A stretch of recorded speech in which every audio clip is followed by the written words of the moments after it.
आत्मा से परिपूर्ण होते जाओ। एक मसीही के रूप में और विशेषकर एक मसीही अगुआ के रूप में वचन में आपके लिए इससे अधिक धन्य आज्ञा नहीं है कि आत्मा से परिपूर्ण होते जाओ। यह मसीहा की उसके चेलों को उस आज्ञा के समानांतर है और वहां से बहती है कि तब तक उनकी सेवकाई आरंभ न करे जब तक ऊपर से सामर्थ्य से ढाप न दे जावे। उन्हें तब तक ठहरे रहना था जब तक कि पवित्र आत्मा से उनके बपतिस्मा न हो। जब पेंतिकोस्त के दिन यह पूरा हुआ, अन्य शब्द उपयोग किया गया, वे सब पवित्र आत्मा से भर गए। प्रेरित 2:4। पतरस ने समझाया कि पिता की ये प्रतिज्ञा केवल 120 के लिए ही नहीं थी, अपितु उसने उनसे कहा, तुम और तुम्हारे संतानों और उन सब दूर दूर के लोगों के लिए भी है जिनको प्रभु हमारा परमेश्वर अपने पास बुलाएगा। प्रेरित 2:39। जब पतरस ने समझाया कि कुरनेलियुस के घर के रोमी लोगों ने वैसा ही अनुभव प्राप्त किया था जैसा कि 120 ने पेंतिकोस्त के दिन, उसने कहा कि उनके हृदय विश्वास के द्वारा शुद्ध किए गए थे। प्रेरित 15:8 और 9। अतः 2 अत्यावश्यक तत्व है, शुद्धता और सामर्थ्य। आत्मा का बाह्य प्रकटीकरण भिन्न हो सकता है या उपस्थित नहीं भी हो सकता, किंतु हम में से हर एक की अनिवार्य आवश्यकता शुद्धता और सामर्थ्य है। पूर्व के अध्यायों में मैंने शक्ति संपन्न किए जाने, अभिषेक किए जाने और आत्मा की समर्थ योग्य बनाने वाली सेवकाई के बारे में बहुत कुछ लिखा है, जो हमारे अगुवापद के लिए अनिवार्य है। शायद आप आंतरिक रूप से आह भरे जब आप खेदपूर्वक स्वीकार करते हैं कि आत्मा की यह गतिशील उपस्थिति अब तक आपके जीवन और सेवकाई का गुण नहीं रही है। निरुत्साहित मत होइए। परमेश्वर की प्रतिज्ञा आपके लिए उतने ही सुनिश्चित रूप से है जितने कि पतरस और पौलुस के लिए। परमेश्वर न ही लोगों में पक्षपात करता है और न मसीही इतिहास में। परमेश्वर उसकी आत्मा को उड़ेलने में आज भी उतना ही प्रसन्न है जितना कि वह कभी था। जे गेकरी मेंटल पूछते हैं, आत्मा का होना एक बात है और आत्मा से परिपूर्ण हो जाना बिल्कुल भिन्न बात है। आप भरे हुए हो सकते हैं जैसा कि वृक्ष बसंत के मौसम में रस से भरा होता है, में भरा हुआ, पत्नी में भरा हुआ। आप आत्मा से भरे हुए हो सकते हैं जैसा कि सफेद गर्म लोहा आग से भरा होता है। आप लोहा लीजिए, ये ठंडा व कड़ा व काला है। आप इसे आग में ढाल दे और आग इसमें प्रवेश करती है और शीघ्र ही आग इसका रंग बदल देती है। वो सफेद गर्म लोहा और इसके अंदर की आग से नियंत्रित अंतर व्याप्त है। क्या हम भरे हुए हैं? और जो गोल्डन कॉलेज है उसके संस्थापक और जिनके नाम पर गोल्डन कॉन्वेल थियोलॉजिकल सेमिनरी का नाम रखा गया है, डॉक्टर J.A. गॉर्डन ने एंड्रू मुर्रे की इस व्याख्या को उद्धृत किया। देखते हैं क्या है। ठीक जैसा कि पुराना और नए नियमों में एक आत्मा के द्विस्तरीय काम है, जिसका कि पेंतिकोस्त के पहले और बाद में चेलों की दशा एक जबरदस्त उदाहरण है, इसी तरह हो सकता है और मसीहियों की एक बड़ी संख्या में है। अनुभव का एक अनुरूप अंतर जब एक बार प्राण की समझ में अलग पहचान लाई जाती है कि आत्मा के अंतर्वास का क्या उद्देश्य था, और यह इसका सहभागी बनाए जाने के लिए सब कुछ त्याग देने के लिए तैयार है। विश्वासी पूछ सकता वो अपेक्षा कर सकता है आत्मा का एक बपतिस्मा किसे कहाँ जाए, और समकालीन वाक्यचरण में आत्मा का एक अंत भराव। एफिसियों में की 2 प्रार्थनाओं के अनुरूप पिता से प्रार्थना करते हुए और विश्वास व आज्ञाकारिता के नवीकृत समर्पण में यीशु के निकट आते हुए वह पवित्र आत्मा का ऐसा अंतर्प्रभाव प्राप्त कर सकता है जो उसे सचेतन रूप से उस एक से जिस पर वह अब तक जीवित रहा था एक भिन्न स्तर में उठा सकता है। ये हो सकता है कि आप वास्तविक रूप में कभी भी आत्मा से परिपूर्ण न किए गए हो। नया जन्म के क्षण पर प्रत्येक व्यक्ति पवित्र आत्मा प्राप्त करता है, अतः प्रत्येक सच्चे मसीही के अंदर आत्मा वास करता है। रोमी 8:9। यद्यपि आत्मा आपको पूर्णतः नहीं भरता जब तक कि आपने अपने संपूर्ण जीव का उसे पूरी तरह समर्पण न कर दिया हो। पौलुस इसका उल्लेख स्वयं को एक जीवित बलिदान के रूप में भेंट करने के रूप में करता है। रोमी 12:1 में केवल एक नया जन्म मसीही ये कर सकता है। किसी एक व्यक्ति में जो परमेश्वर के विरोध बगावत में है, पवित्र आत्मा शुद्धिकरण, पवित्रकरण, भरने और शक्ति संपन्न करने का कार्य नहीं करता। पापी को परमेश्वर से क्षमा और नए जीवन की आवश्यकता होती है। प्रथम पापी का पूर्ण रोजीवन मसीहा यीशु में जिलाया जाना अवश्य है, तब वह स्वयं को एक जीवित बलिदान के रूप में भरे जाने, शुद्ध किए जाने और शक्ति संपन्न किए जाने के लिए प्रस्तुत कर सकता है। हम उद्धार के क्षण में पवित्र आत्मा का सब कुछ प्राप्त करते हैं, किंतु वह उसी समय हमारे अंदर उसकी सभी सेवकाई नहीं करता। अंत भराव की शब्दावली बाइबल एक धर्म विज्ञानी नियम पुस्तक के रूप में नहीं लिखी गई है। पवित्र शास्त्र के लेखक परमेश्वर के अनुग्रह का प्राण आत्मा में कार्यशील होने का वर्णन करते हैं और हमसे निवेदन करते हैं कि उस अनुग्रह को अपनाइए। बाइबल उन लोगों की गवाही को सम्मिलित करती है जो परमेश्वर के अनुग्रह से रूपांतरित हो गए। पवित्र शास्त्र मानवीय चित्रमय भाषा का उपयोग करता है और अनेकों गहरे धर्म विज्ञान सत्य चित्र शब्दों और वाक्यांशों में वर्णन किए गए हैं। कोई भी एक मानव शब्द या वाक्यांश अपने आप में प्राण आत्मा में परमेश्वर की अनुग्रह के काम को पर्याप्त रूप से वर्णन नहीं कर सकता।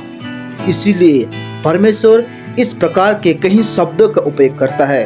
पवित्र शास्त्र के सच की अखंडता केवल तब भी समझी जा सकती है जब हम उन सभी शब्दों का उपयोग करते हैं जो आत्मा ने लिखने वालों को उपयोग करने की प्रेरणा दी है।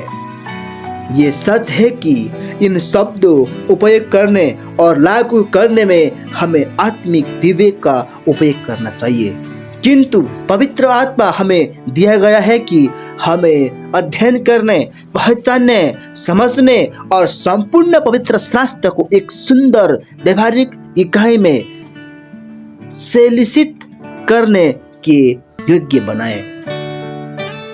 विश्वासी के अंत भराव के लिए जो पवित्र शास्त्र के शब्द उपयोग किए गए हैं उनमें से है पवित्र आत्मा से भरे गए। पवित्र आत्मा से भर गए प्रेरित 2:4। परमेश्वर की सारी भरपूरी तक परिपूर्ण हो जाओ। एफिसी 3:19। स्वर्ग से सामर्थ्य पाओ। अंग्रेजी में ऊपर से सामर्थ्य से ढापे जाओ। लूका 24:49। पवित्र आत्मा में बपतिस्मा पाओगे। प्रेरित 1:4 और 5। पवित्र आत्मा और आग से बपतिस्मा मत्ती 3:11। एक व्यक्ति पर आत्मा का उठेला जाना। प्रेरित 2:17 और 33। अन्य शब्द जो बहुधा मसीही गवाही में उपयोग किए गए उनमें है आत्मा द्वारा शक्ति संपन्न किया जाना और आत्मा का अभिषेक। हालांकि ये अंतिम दो शब्द पवित्र आत्मा की मार्फत ईश्वरीय योग्य बनाए जाने के कई रूप के लिए अधिक बुद्धिमानी से उपयोग किए गए हैं। ये आत्मा की आरंभिक अंत भराव और इसके बाद के नए शक्ति संपन्न किए जाने व अंत भराव दोनों के लिए उपयोग किए गए हैं। अंत भराव सुनिश्चितता। आत्मा से परिपूर्ण होना आत्मिक तौर पर प्रवृत्त होने से बहुत अधिक है। यहाँ तक कि कुछ उद्धार न पाए लोग आत्मिक तौर पर भूखे हैं और आत्मिक तौर पर झुकाव रखते हैं। वे परमेश्वर तक पहुंच रहे हैं शायद उतना ही पूरी तरह जितना उनमें प्रकाश है, लेकिन अपुल्लोस के समान उन्हें परमेश्वर का मार्ग अधिक पर्याप्त रूप से सिखाए जाने की आवश्यकता है। प्रेरित 18:26। हम एक मसीही जीवन नहीं जीते जब तक कि हम परमेश्वर से न जन्मे। हम आत्मा से भरा जीवन नहीं जीते जब तक कि हम आत्मा से भर न दिए जाए। यद्यपि स्वयं का पूर्ण समर्पण कर दिए जाने परमेश्वर के संतान के रूप में अपना स्वयं का पूर्ण अर्पण करने के द्वारा हम आत्मा से परिपूर्ण किए जा सकते हैं। जब हम विश्वास के द्वारा उसकी भरपूरी को अपना लेते हैं, जब तक हम आज्ञाकारिता और विश्वास को लागू करने के द्वारा आत्मा के प्रति खुले रहते हैं। समय समय पर जब हमें इसकी आवश्यकता होती है और जब हम परमेश्वर से मांगते हैं, हम आत्मा का नया भराव, नया उठेला जाना, हमारे अंतरतम जीव का लबालब हो जाना प्राप्त कर सकते हैं। महत्वपूर्ण निर्णायक पहला कदम है एक पूर्ण समर्पण में स्वयं को सौंपते हुए उस सब से स्वयं को अलग करना जिनके लिए आत्मा उसकी जांचने वाले प्रकाश से हमें कायल करता है। ऐसा समर्पण जो उस सब की लालसा करता है जो परमेश्वर का अनुग्रह हमारे जीवनों में कर सकता है और विश्वास द्वारा आनंद के साथ परमेश्वर की अनुग्रहकारी प्रतिज्ञाओं का दावा करते हुए आज्ञाकारी ढंग से उस सब को दूर हटा देना जो आत्मा के काम को बाधित करते हैं। इसके पूर्व कि हम आत्मा से भरे जाए, हमें अपने स्वयं से खाली होना अवश्य है। हमारी शारीरिक आत्मा इच्छा को मसीह के साथ क्रूसित होना अवश्य है। तब हम मसीही अनुभव के नए विजयोल्लास में प्रवेश करेंगे जिससे कई तरह से वर्णित किया गया है। गहरा जीवन, उच्चतर जीवन, क्रूसित जीवन, विजयी जीवन, पवित्र जीवन या विश्राम का जीवन।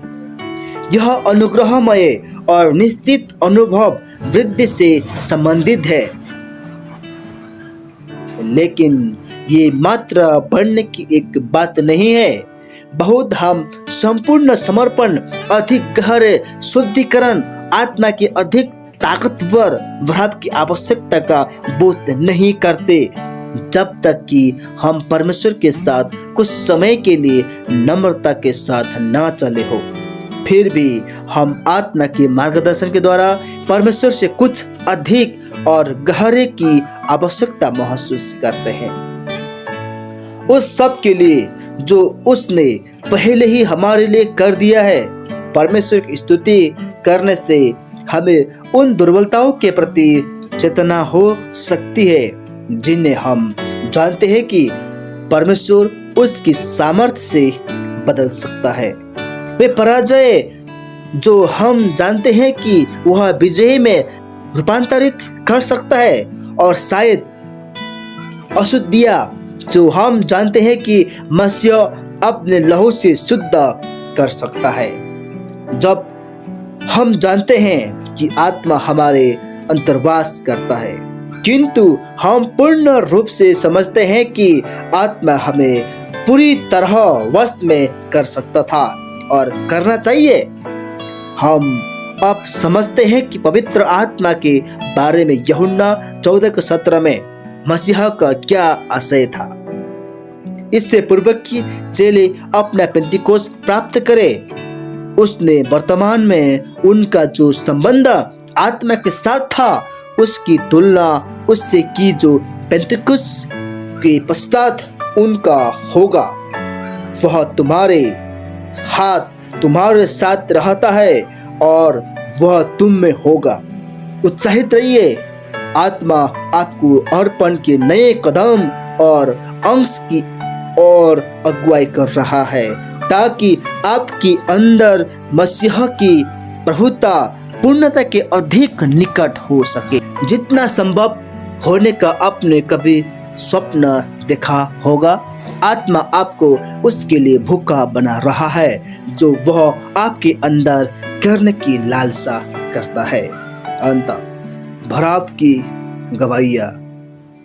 सोसाइटी ऑफ फ्रेंड्स के संस्थापक जॉर्ज फॉक्स का 11 की उम्र में नया जन्म हुआ, लेकिन जब वे 23 के थे और एक गहरे अनुभव के लिए भूखे और प्यासे रहने के बाद उनके ऊपर सामर्थ्य से एक नया संपन्न किया जाना आया। उस समय से लेकर वे परमेश्वर द्वारा शक्तिशाली ढंग से उपयोग किए गए और बार बार उन्होंने प्रभु की सामर्थ्य उन पर और उनके द्वारा होने का वर्णन किया। आत्मा की सामर्थ्य ने जहाँ कहीं वे गए उन्हें ढापा और उनकी मृत्यु तक वे परमेश्वर के हाथ में एक शक्तिशाली हथियार रहे। जॉन बनियन का एक तूफानी और पापमय जवानी के बाद जब एक पवित्र आत्मा ने इब्रानी 2:14-15 उनके हृदय पर लागू किया, मन परिवर्तन हो गया।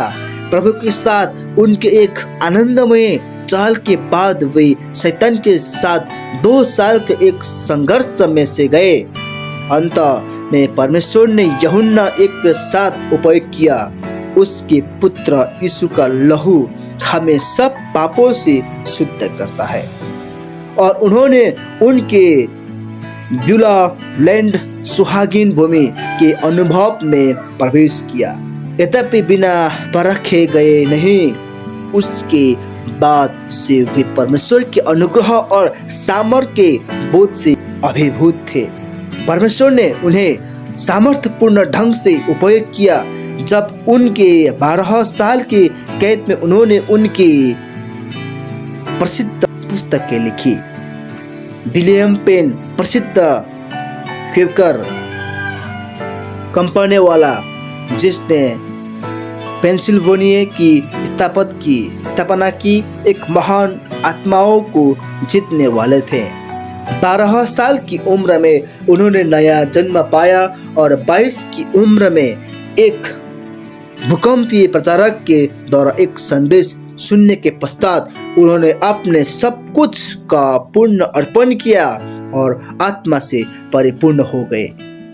इसके बारे में बताते हैं, पौलुस प्रार्थना करता है कि थिस्सलुनीकिवासी पूरी तरह पवित्र किए जावे और मेरी ईमानदार गवाही के रूप में वे सब लोग जो कभी मुझे जानते थे उन्हें ज्ञात हो कि परमेश्वर के प्रेम का अकथ्य धन मेरे पास आया। मैं तुरंत एक सामर्थ्य से संपन्न हो गया जिसने मुझे उनके अर्थात सांसारिक बातचीत और आदतों पर नियंत्रित किया। जॉन वेस्ली एक ईमानदार लेकिन केवल नामधारी मसीह के रूप में वर्षों बाद जिसमें उनके गृह प्रवेश और अमेरिका दोनों सेवकाएं सम्मिलित है ने अनुभव तरीके से उद्धार की एक स्पष्ट निश्चयता के साथ मई 24, 1738 को लंदन में इलरगेट स्ट्रीट पर एक मोरेवियन सभा में नया जन्म पाया। 10 साल के संघर्षों के बाद उन्होंने शांति प्राप्त कर ली थी। उस साल के अंतिम भाग में वे एक और गहरे अनुभव की लालसा करने लगे। जनवरी 1, 1739 को, जैसा कि मैं पहले कह चुका हूँ, वे उनके भाई चार्ल्स व्हाइटफील्ड और कुछ 60 अन्य लोग प्रार्थना में लगे हुए थे। प्रातः 3 बजे के पश्चात परमेश्वर ने अपना आत्मा उन लोगों पर एक शक्तिशाली ढंग से एक जबरदस्त शक्ति संपन्नता में अभिषेक और आत्मा के अंतर्भाव को उड़ेला, जिसने वेस्ली भाइयों और व्हाइटफील्ड को भेजा कि ब्रिटिश उपद्वीपों के आर पार और अमेरिका की बस्तियों में उद्धार और जागृति का पथ प्रज्वलित कर दे।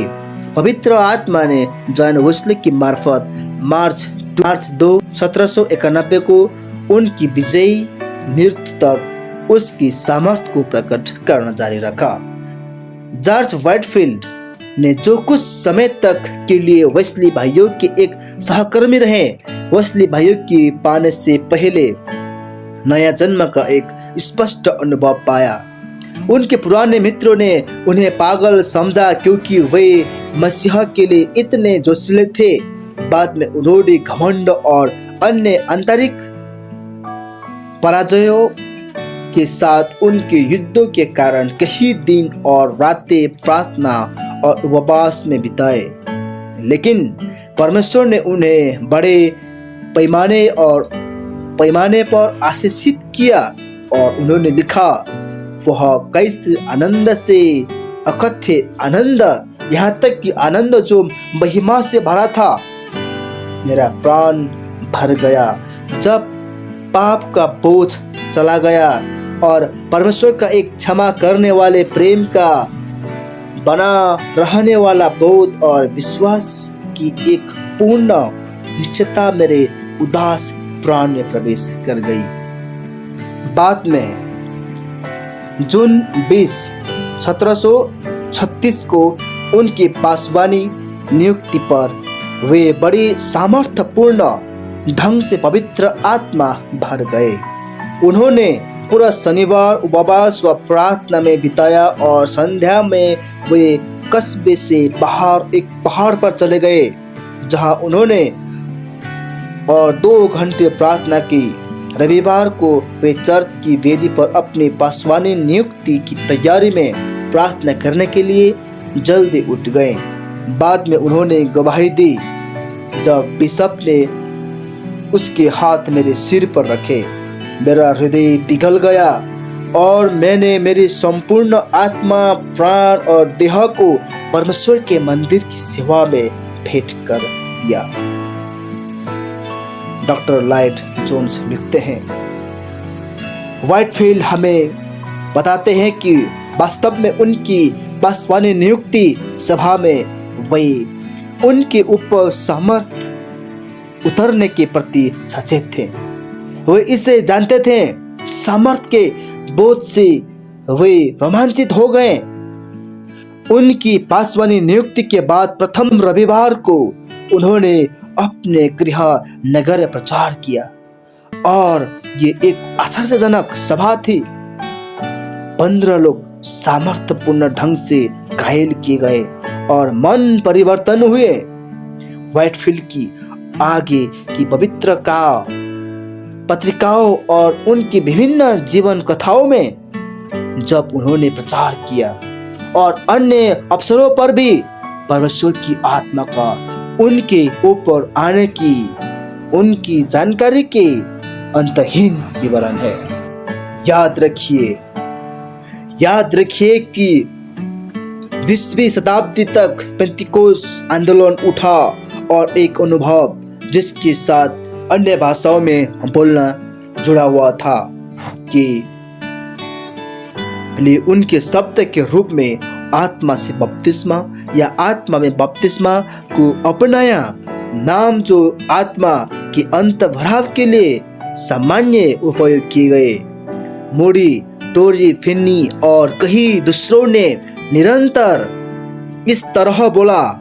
आज कहीं बाइबल शिक्षक पेंटिकोस्टल चर्च की शिक्षाओं के साथ भ्रांति से बचने के लिए अधिक पसंद करते हैं कि अंत भराव के लिए शब्द बपतिस्मा का उपयोग न किया जाए।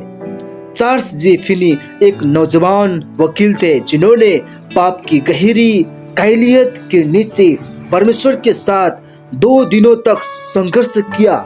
अक्टूबर 10, 1821 को वे कस्बे से बाहर एक पहाड़ पर गए और पूरी सुबह प्रार्थना में व्यतीत की। वे परमेश्वर को ढूंढने या उस प्रयास में मर जाने के लिए दृढ़ निश्चय थे और अंत में उन्होंने यिर्मयाह 29:13 में परमेश्वर की प्रतिज्ञा को थाम लिया। परमेश्वर ने पाप के बोझ को उठा दिया और उन्हें शांति से भर दिया। उस संध्या उन्हें मसीह का एक दर्शन मिला। उसके चरणों पर गिरे और उन्हें आंसुओं से भिगा दिया। उन्होंने वर्णन किया कि उसके बाद क्या हुआ। देखते हैं, मैंने पवित्र आत्मा का एक शक्तिशाली बपतिस्मा प्राप्त किया बिना इसकी किसी अपेक्षा के, बिना कभी भी मेरे दिमाग में इसके विचार के कि ऐसी कोई चीज मेरे लिए थी।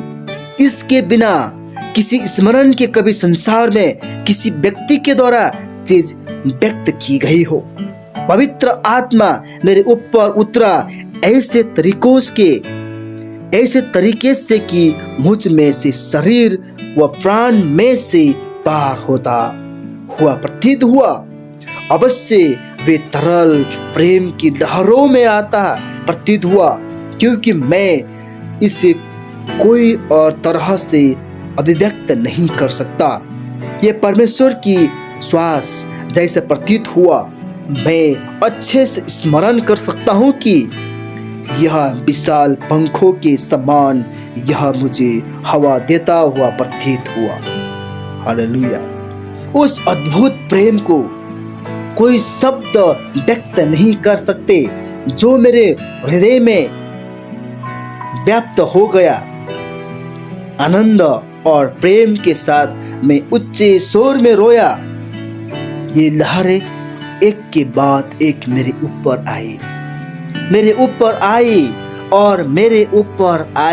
मुझे याद है, जब तक कि मैं चिल्ला ना उठा मैं मर जाऊंगा यदि ये लहरें मेरे ऊपर से गुजरती रही। मैंने कहा, प्रभु मैं और नहीं सह सकता। फिर भी मुझे मृत्यु का कोई भय नहीं था।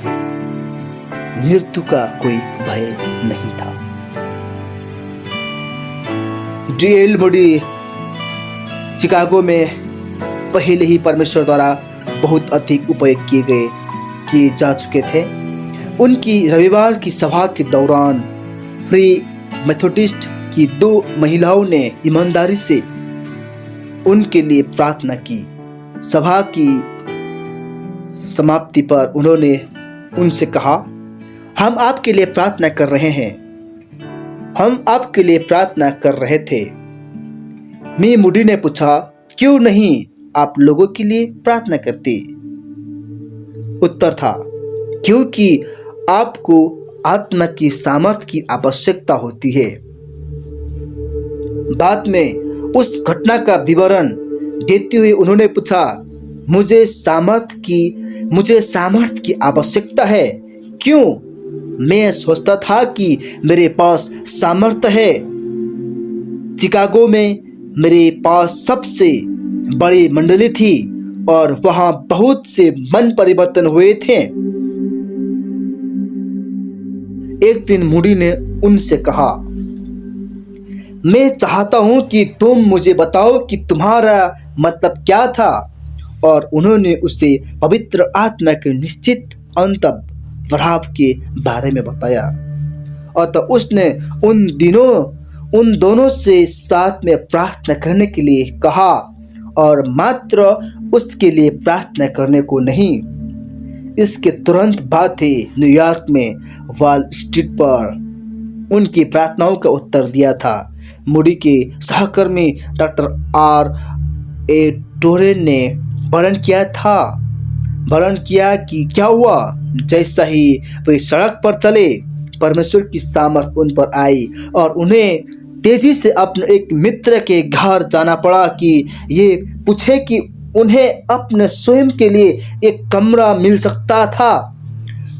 और उस कमरे में वे घंटों ठहरे रहे और पवित्र आत्मा उनके ऊपर आया और उनके प्राण आत्मा को ऐसे आनंद से भर दिया कि अंत में उन्हें परमेश्वर से मांगना पड़ा कि उनका हाथ पकड़े, कहीं ऐसा न हो कि उसी आनंद से वे मर न जाए। वे उस स्थान से पवित्र आत्मा की सामर्थ अपने ऊपर लिए हुए निकले। मूडी के स्वयं के शब्द थे, मैं पूरे समय चिल्ला रहा था कि परमेश्वर मुझे उसके आत्मा से भर दे। ठीक है, एक दिन न्यूयॉर्क शहर में वह एक कैसा दिन, मैं इसका वर्णन नहीं कर सकता।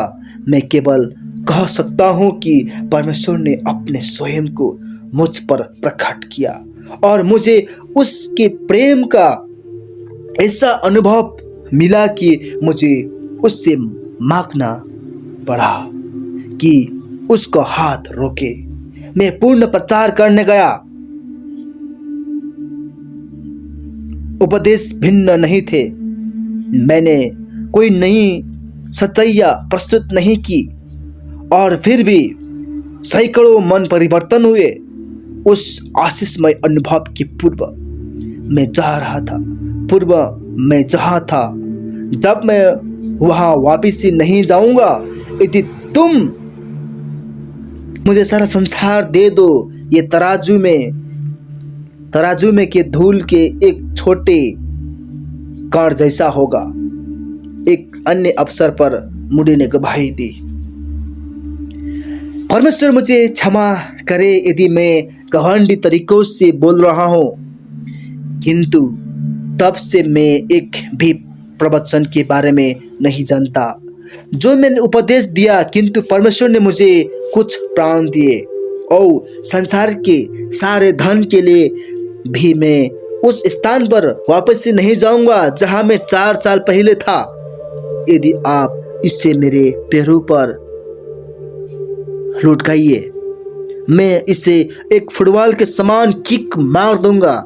मैं आपको एक असत से प्रतीत होता हूँ, किंतु किसी और के लिए की अपेक्षा में अपने स्वयं के लिए एक अधिक बड़ा असत से हूँ। शब्द यही है प्रवचन है जो मैंने शिकागो में प्रचार किए, किंतु ये वहाँ को पीटने के समान था।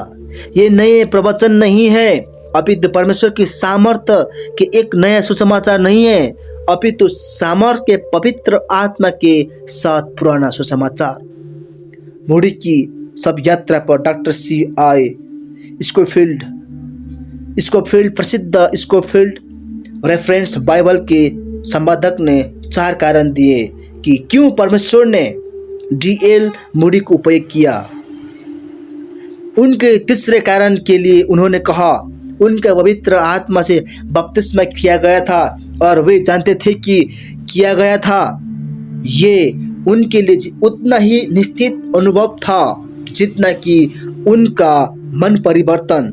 डॉक्टर जे विल्बर मैन मूडी के सहयोगी और विनोना लेक बाइबल कॉन्फ्रेंस के संपादक एक प्रेस्बिटेरियन सुसमाचार प्रचारक थे। उन्होंने आत्मा के अंतर्भाव के द्वारा उनकी जिंदगी और सच्चाई और सेवकाई में बदलाव की गवाही दी। उस क्षण से लेकर अब तक यह पवित्र आत्मा एक जीवित वास्तविकता रही है। मेरे परिवार से प्रेम करना क्या होता है मैं बिल्कुल नहीं जानता था। बाइबल का अध्ययन करना क्या होता है इससे पहले मैं बिल्कुल नहीं जानता था। और मैं क्यों जानता? क्योंकि तब मैंने चाबी नहीं पाई थी। मैं एकदम नहीं जानता था कि प्रचार करना क्या होता है। पुरानी बातें बीत गई है। मेरा अनुभव है देखो सब नई हो गई। ओस्वाल्ड चैम्बर्स इस अनुभव के एक मजबूत बाइबल शिक्षक थे। उन्होंने गवाही दी। Doctor F.V. मायर आए और हम से पवित्र आत्मा के बारे में बातें की। जो कुछ चल रहा था उसे पाने के लिए मैंने दृढ़ निश्चित किया और अपने कमरे में गया और परमेश्वर से सरलता से और निश्चयता से उसकी पवित्र आत्मा के लिए मांगा, जो भी उसका अर्थ था। उन्होंने कहा कि जिन्हें भी वे जानते थे उनमें से कोई भी इस अनुभव के लिए परमेश्वर पर भरोसा करने में उनकी सहायता करते हुए प्रतीत नहीं हुआ। 4 साल बाद परमेश्वर ने उसके वचन के द्वारा उनसे बातें की। लूका 11:13 ने मुझे पकड़ लिया। यह मेरे ऊपर लाया गया कि मुझे यीशु मसीह के अधिकार पर परमेश्वर से वरदान का दावा करना पड़ा। यह मैंने एक हठी आत्मसमर्पण में किया। मुझे स्वर्ग या स्वर्गदूतों का कोई दर्शन नहीं मिला, लेकिन एक तीव्र चमक के समान कुछ मेरे अंदर हुआ। दिन जो उसके आगे आए सच में पृथ्वी के ऊपर स्वर्ग रहे हैं। परमेश्वर की महिमा हो। मानव हृदय का दर्द करता हुआ अथाह गड्ढा परमेश्वर के प्रेम से उमड़ने तक भर दिया गया है। पाप की ताकत और निरंकुशता चली गई और अंतर्वास करते मसीह की अभामय अखतनीय विमुक्ति आ गई है। Doctor Arthur T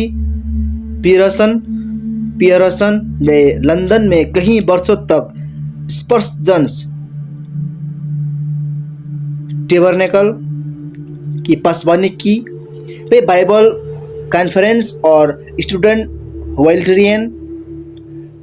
volunteer movements में एक अगुवा थे और वर्षों तक मूडी बाइबल इंस्टीट्यूट में संभाषण दिए। उनकी 18 साल की सेवकाई में वे अधिकांश अपने साहित्य शक्ति और पटुता पर निर्भर रहे। तब उन्होंने आत्मा के अंत भराव को खोजा और प्राप्त किया। सेवकों मंडली में गवाही देते हुए उन्होंने कहा, भाइयों, जब से वे आशीष मैंने प्राप्त की, विगत 18 वर्षों की तुलना में मैंने 18 महीनों में अधिक मन परिवर्तन देखे और अधिक निष्पादित किया। Doctor Walter L Wilson Kansas city के प्रे चिकित्सा बाइबल शिक्षक एक तंबू की सभा में किशोरावस्था में उनका मन परिवर्तन हुआ। 18 साल का बाद doctor James M Gray reformed Episcopal के पासवान और मूडी बाइबल इंस्टीट्यूट के सामान्य अध्यक्ष ने रोमियो 12:1 पर उपदेश देते हुए सभी को चुनौती दी कि अपने शरीरों को पूर्ण अर्पण में पवित्र आत्मा को सौंप दे। विल्सन घर गए और स्वयं को अध्ययन कक्ष दरी के ऊपर मुंह के बल कर दिया और पवित्र आत्मा से परिपूर्ण हो जाने के लिए अपने शरीर और संपूर्ण जीव का एक विस्तृत और परम समर्पण किया। डॉक्टर विल्सन की गवाही ये है, पवित्र आत्मा के साथ मेरे स्वयं के अनुभव के संबंध में मैं कहूँगा कि मेरे स्वयं के जीवन में जनवरी 14, 1914 का रूपांतरण बड़ा था, बहुत अधिक बड़ा था तुलना में उस परिवर्तन के जो दिसंबर 21, 1896 को आया जब मेरा उद्धार हुआ। अगले दिन की सुबह से ही अग्रवर्ती वाल्टर विल्सन एक जबरदस्त प्राण आत्मा जीतने वाले बन गए, जिनके आत्मा जीतने के रोमांचकारी अनुभवों ने जैसा कि उनकी पुस्तकों में लिखा हजारों को आशीषित किया है। बेहतर ज्ञात मसीही अगुवे में से है एक छोटा नमूना जिनकी जिंदगियां आत्मा के अंत भाव के एक निश्चित अनुभव द्वारा रूपांतरित कर दी गई। लगभग सभी मसीही संप्रदायों से हजारों हजार अन्य लोग परमेश्वर के साथ उनकी चाल में ऐसे ही निश्चित अनुभव की गवाही दे सकते हैं। कुछ अन्य से अधिक नाटकीय है, लेकिन सभी परमेश्वर के पर्याप्त अनुग्रह और आत्मा की भरपूरी की प्रचुरता के बारे में बात करते हैं। शताब्दियों से मसीह के गहनतम सेवकों की जीवन कथाएं आत्मिक अनुभव के इन दो निश्चित चरणों को दर्शाती है। हर एक इसका वर्णन भिन्न तरह से करता है, क्योंकि परमेश्वर इतना सृजक, इतना सुंदर, प्रत्येक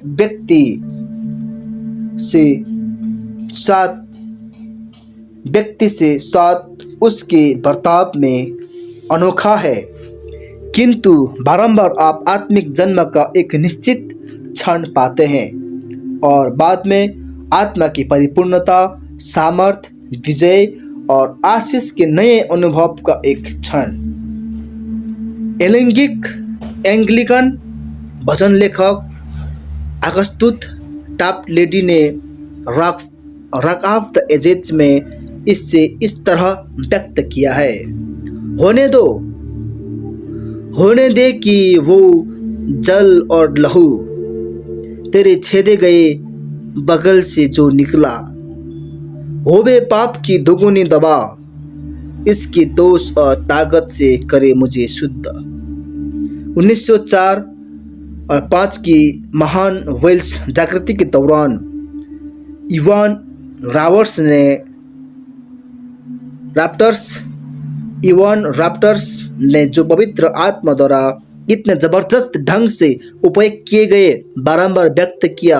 आप आत्मा से परिपूर्ण हुए बिना स्वर्ग जा सकते हैं, लेकिन मसीहा के न्याय आसन के समक्ष आप खोने वाले होंगे। अपने स्वयं के अस्तित्व की तुलना में पवित्र आत्मा के अंतर्वास पर एक अधिक बड़े तथ्य के रूप में निर्भर रहने की आदत डालिए। आइए हम हडसन टेलर के शब्दों को हृदय से लगाएं। क्या हमें अच्छा नहीं करना चाहिए कि अपनी वर्तमान क्रियाओं को निलंबित कर दे और अपने आप को गर्व तोड़े जाने और प्रार्थना में दे दे कि आत्मा से परिपूर्ण किए जाने और ऐसे माध्यम बनाए जाने जिनकी मार्फत वह प्रतिरोधित सामर्थ्य से काम करे, कुछ कम प्राप्त करे।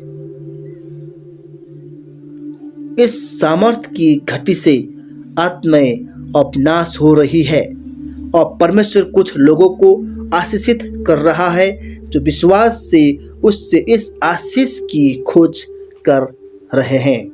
सारी चीजें तैयार है यदि हम तैयार हैं। आमीन।